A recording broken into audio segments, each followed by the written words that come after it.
pertanyaan saya, apakah maksud ayat di atas? Saya agak keliru, mohon pencerahan. Yaitu ayat 3 dari surat An-Nur. Ayat 3 surah An-Nur yang berbunyi begini. A'udzubillahi minasyaitonirrajim. Az-zani la yankihu illa zaniyatan aw musyrikah. Waz-zaniyatu la yankihuha illa zanin aw musyrik. Wa hurrima dzalika 'alal mu'minin. Itu ayatnya. Yang bertanya tadi itu saya confused. Saya tak faham maksud ayat ini. Okey, Ustaz terjemahkan. Laki-laki yang berzina tidak ingin berkahwin melainkan dengan perempuan-perempuan yang berzina juga. Atau perempuan yang musyrik, yang berbuat syirik. Laki-laki penzina, dia tidak akan kawin kecuali dengan wanita penzina juga. Atau wanita yang berbuat syirik. Demikian sebaliknya, perempuan-perempuan yang berzina, dia tidak suka untuk mengawini kecuali laki-laki yang juga suka berzina dan musyrik yang banyak buat syirik. Dan perkahwinan yang demikian itu terlarang kepada orang-orang yang beriman. Wa hurrima dzalika 'alal mu'minin. Diharamkan ke atas orang beriman berbuat demikian. Jadi yang bertanya ini tidak faham maksudnya. Apakah laki-laki penzina mereka sepatutnya kawin wanita yang suka berzina? Atau wanita kafir yang berbuat syirik? Demikian sebaliknya, wanita-wanita yang suka berzina, hendaklah mereka juga kawin dengan laki-laki penzina atau laki-laki yang berbuat syirik. Dan Allah akhiri haram ke atas orang-orang beriman berbuat demikian.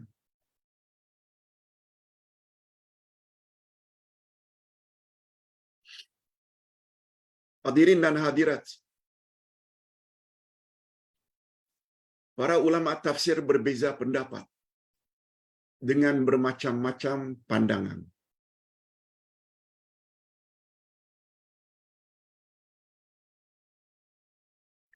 Sebelum Ustaz sebut pandangan itu, Ustaz sebut dulu di antara sebab mengapa ayat ini turun.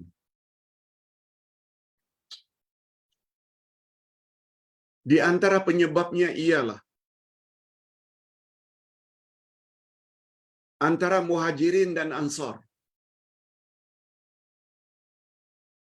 Semua kita tahu Muhajirin orang yang berhijrah dari Mekah ke Madinah. Orang yang berhijrah dari Mekah ke Madinah. Al-Ansar, pengikut setia Nabi Muhammad sallallahu alaihi wasallam dari kalangan orang Madinah. Pada peringkat awal, gabungan Muhajirin dan Ansar di Madinah, orang yang asalnya Madinah namanya Ansar, orang yang datang dari Mekah dari kalangan umat Islam pengikut Nabi Muhammad sallallahu alaihi wasallam dipanggil Muhajirin. Kondisi ekonomi mereka berbeza. Orang Madinah kaya-kaya. Mereka orang tempatan. Muhajirin yang datang dari Madinah, dari Makkah, miskin-miskin.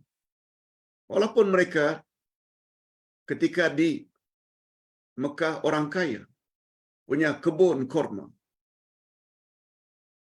punya kambing dan unta puluhan, ratusan ekor. Karena berhijrah Mereka tak dapat bawa itu semua. Mereka berhijrah pun sembunyi-sembunyi supaya jangan dibunuh. Akhirnya Muhajirin sampai di Madinah dalam keadaan ekonominya sangat lemah.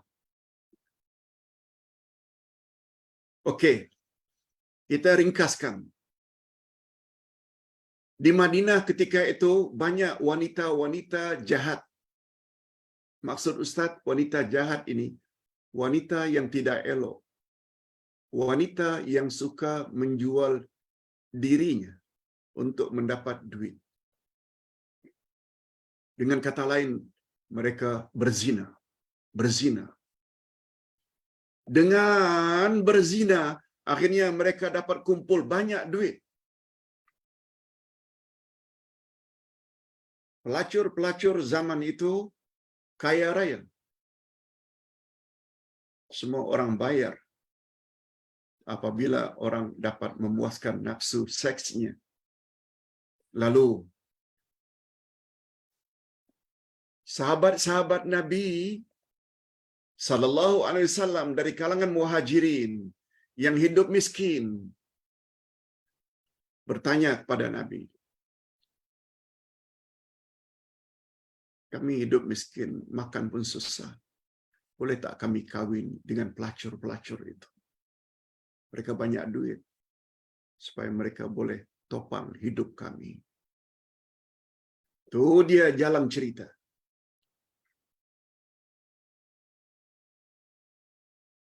Begitu pertanyaan dari Muhajirin, boleh tak kami dari kalangan Muhajirin, orang-orang beriman mengawini pelacur-pelacur itu yang memang itu kerjaya mereka. Dapat income dengan menjual diri. Maka turun ayat tadi.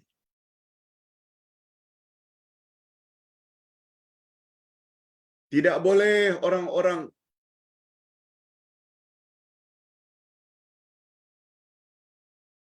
laki-laki penzina kecuali kawin dengan wanita-wanita penzina juga atau wanita-wanita yang kafir syirik. Begitu juga wanita-wanita yang penzina tidak boleh kawin kecuali dengan laki-laki penzina juga.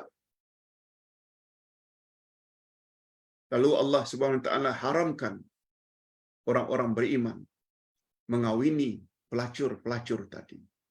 Turun ayat itu sempena pertanyaan sahabat, boleh tak kami mengawini wanita-wanita jahat itu supaya kami dapat rezeki? Itu asbabun nuzul. Namun demikian, walaupun ada beberapa pandangan, Ustaz tidak sebut pandangan yang lebih kuat.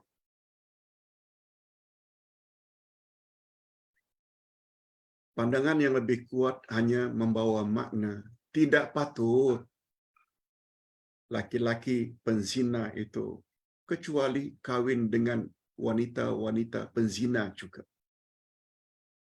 Demikian sebaliknya, tidak patut.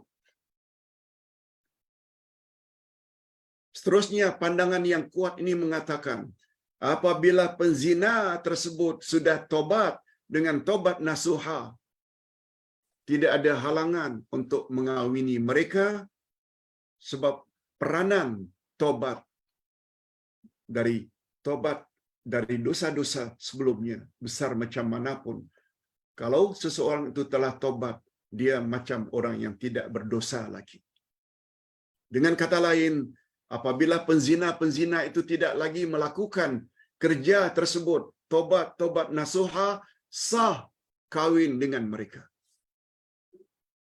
Demikian sebaliknya, laki-laki yang dulunya penzina, lalu dia tobat, tinggalkan kerja tersebut, boleh dikawini oleh wanita-wanita yang beriman. Itu jawaban Ustaz. Mudah-mudahan ada manfaatnya. Yang kedua, Pak Ustaz.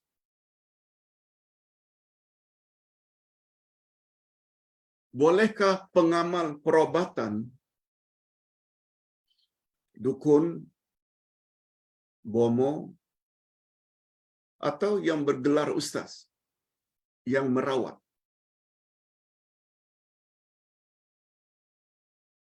Lalu dia, dukun atau ustaz tersebut mendakwa, dia tahu siapa yang telah menyihir pasiennya. Orang yang dia rawat ni kena sihir. Dia mendakwa dia tahu siapa yang menyihir.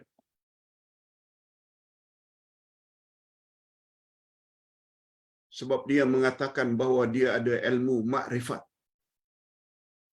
Ilmu makrifat. Dia dapat kenal. Dia dapat tahu siapa yang telah menyihir orang ini. Pesakitnya atau pasiennya. Mohon pencerahan Pak Ustaz. Hadirin dan hadirat rahimakumullah. Sihir memang wujud. Jangan kata sihir tidak ada. Ada. Ustaz ada sebut di dalam kitab Akidah Ahlus Sunnah wal Jamaah jilid 2. Pertama-tama sekali, perkara yang boleh merosakkan iman adalah sihir.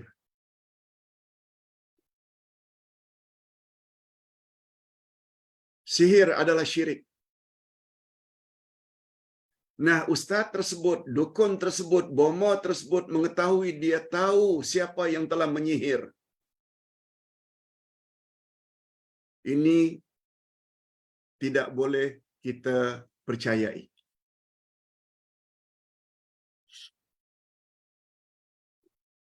Sebab siapa yang menyihir itu termasuk perkara ghaib. Dan kita tidak boleh menuduh seseorang telah menyihir atas sebab sangkaan semata. Tak boleh. Kecuali kalau dia mengaku. Oleh sebab itu, dukun atau ustaz yang mendakwa, dia tahu ilmu makrifat, sehingga tahu siapa yang telah menyihir, kita bimbang.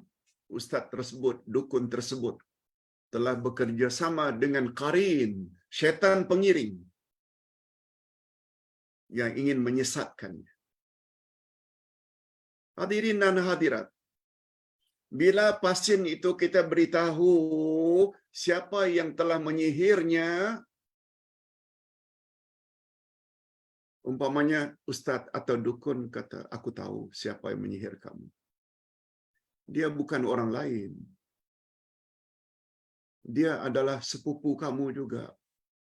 Dia adalah bisan kamu juga. Dia adalah ipar kamu juga. Bukankah itu akhirnya terjadi perbalahan, buruk sangka, tuduh-menuduh, sehingga putus silaturahim gara-gara bomo yang mendakwa tahu siapa yang menyihir? Bukankah itu yang sangat disukai oleh syaitan, oleh qarin, syaitan pengiring? Sedangkan Nabi Muhammad sallallahu alaihi wasallam bersabda, la yadkhulul jannah qati'ur rahim. Tidak akan masuk syurga orang yang memutuskan silaturahim. Mengapa jadi putus? Karena bomo sesuka hati menyebut, oh yang menyihir kamu si fulan. Tak boleh. Ustaz kira itu jawaban Ustaz. Yang ketiga, Pak Ustaz, bolehkah muslimat memakai sarung tangan? Sama ada penuh atau separuh? Kepada Ustaz dikirim sarung tangan itu separuh. Jari jemari nampak, tapi bahagian ini tertutup.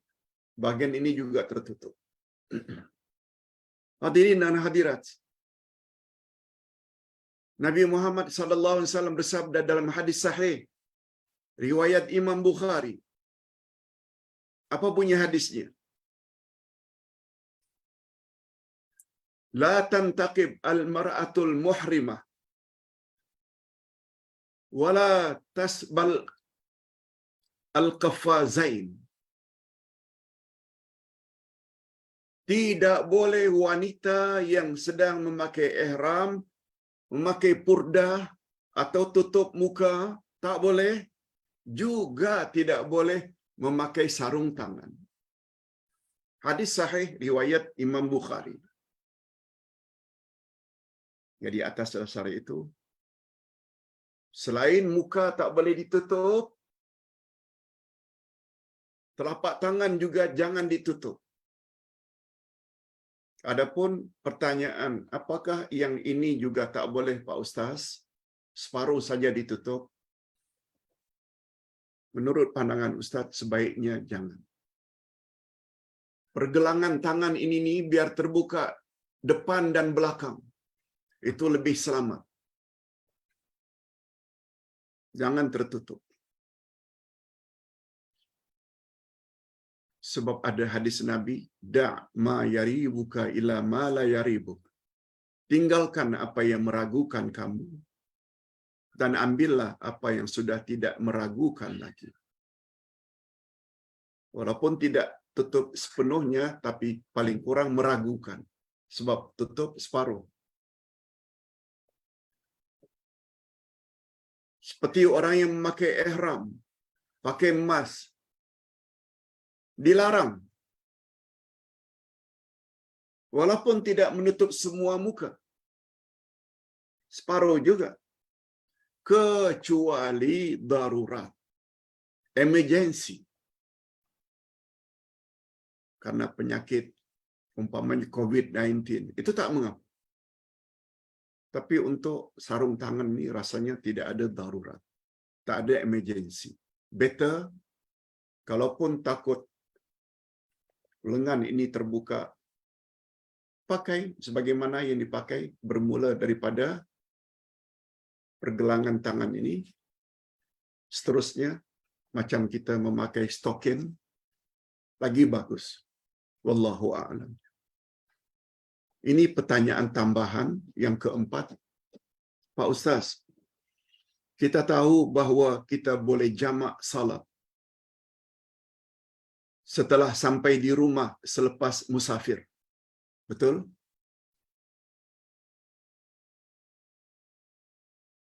Umpamanya balik dari JB ke KL. Berangkat umpamanya jam 1 tengah hari. Kita belum salat zuhur.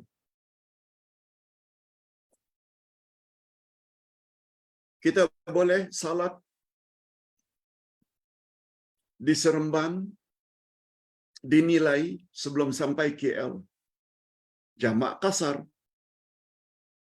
Umpamanya jam 3, jam 3:30. Tapi kita lebih memilih untuk salat di rumah. Niat jamak takhir. Sampai di rumah jam 4:45 atau jam 5. Belum zuhur, belum asar. Hukumnya boleh kita salat di rumah. Tapi lengkap. Zuhur 4, asar 4. Jamak tamam atau jamak itmam. Nah sekarang pertanyaannya, bolehkah pula, boleh kita jamak salat di rumah sebelum keluar musafir? Zuhur hari ini jam 1:05. 1:05 hari ini.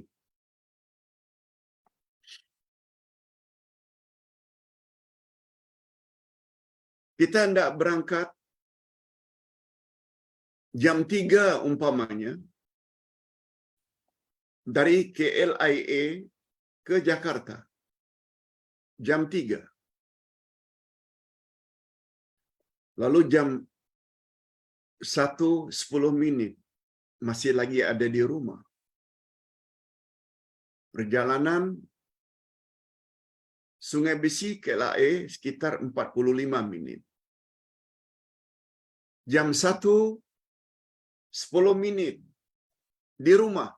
Kita buat zuhur dan asar sekali jamak takdim. Boleh. Tapi dengan syarat. Zuhur 4, kemudian diikuti dengan asar 4. Sebab kita belum lagi keluar kawasan, masih di rumah. Macam balik tadi. Setelah berakhirnya safar, di rumah buat zuhur 4, asar 4, itu jamak takhir. Nah, sebelum berangkat juga boleh buat zuhur 4, asar 4, baru berangkat. Sebab target kita jam 1, jam 2, kita 2:30, 2 suku berada di KLIA. Boleh. Wallahu a'lam. Hadirin dan hadirat, ini dulu yang